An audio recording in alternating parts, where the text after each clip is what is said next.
Hello, my name is Ken Goodman, creator of the Anxiety Solution series. And I'm Rihanna.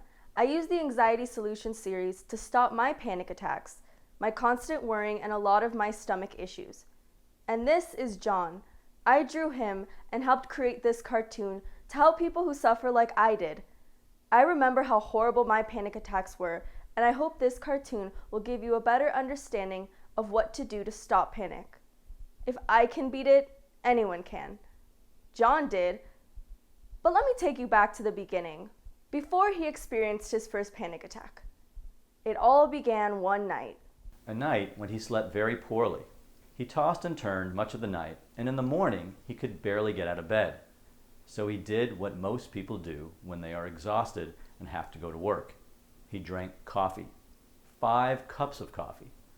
John usually has 2, but he had to make a presentation that day and wanted some energy. His presentations always go very well, but this one did not. He was very anxious and sweat poured from his forehead. After the presentation, he went out to lunch with coworkers and drank more coffee to stay awake. Rather than getting involved in the conversation, John dwelled upon how poorly his presentation went and worried if this would prevent him from getting a promotion.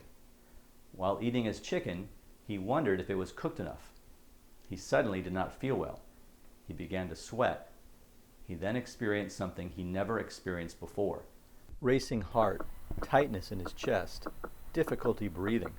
He thought he was having a heart attack, but his symptoms subsided when he left the restaurant. What John had was not a heart attack. It was a panic attack, something I used to get all the time. A panic attack is a sudden attack of fear when you feel physical symptoms like racing heart, dizziness, jitters, and other uncomfortable and scary bodily sensations. John never told his wife about the attack, and when she suggested they go out for dinner, he insisted on eating at home. He was afraid of having another panic attack. At the office the next day, he had difficulty concentrating and worried he would not be able to get his work done. At lunch, his coworkers announced they were all going to a brand new restaurant. His boss told him, "Grab your coat, I'll drive."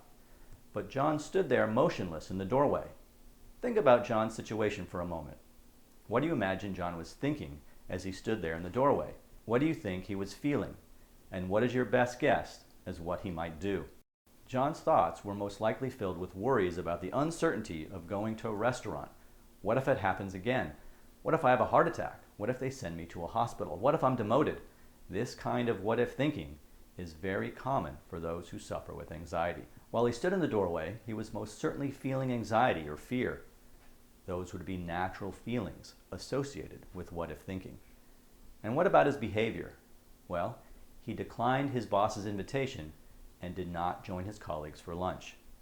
This is avoidance, and it's the most common behavior associated with anxiety disorders. Thoughts, feelings, and behaviors all impact one another, and in John's case, each made the other worse.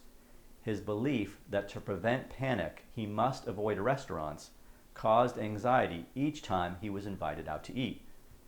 The more he avoided restaurants, the greater his fear became, and the greater the fear, the more he avoided restaurants. Due to his fear of panic attacks, John stopped going to restaurants, not only with coworkers, but with his wife and friends as well. This happened to me too. I sometimes avoided going places because I was afraid of anxiety and panic. John's fear of restaurants soon generalized to any situation where he could be trapped or would not be able to get out quickly, including elevators, amusement park rides, underground parking, and driving in freeway traffic. John's world became smaller and smaller as he avoided more and more of life, and this was very depressing for John and the people who loved him. How does this story end? Well, happily, of course. John sought out treatment with a cognitive behavioral therapist who helped John change his thoughts and change his behavior. This is what cognitive therapy is all about. John learned what he was doing to perpetuate his anxiety. He learned how to change his thinking as well as skills to calm himself and prevent panic. And most important, he learned how to face his fears and not avoid. This was all done in manageable steps at John's pace. Now John feels a renewed sense of freedom. He is eating at restaurants, giving speeches, and enjoying his life. just like I am. Whatever the cause may be, you can learn to overcome panic attacks with the correct help. Here are my best recommendations. You can search for an anxiety specialist at the Anxiety and Depression Association of America website. If you can't find a good therapist in your area, there are two other options. Some therapists are now offering therapy online through secure video conferencing. I would also highly recommend using a self-help program. Individual therapy is usually 50 minutes a week, but a self-help program can be used daily. Thank you for watching, and please feel free to share this video with others who may benefit.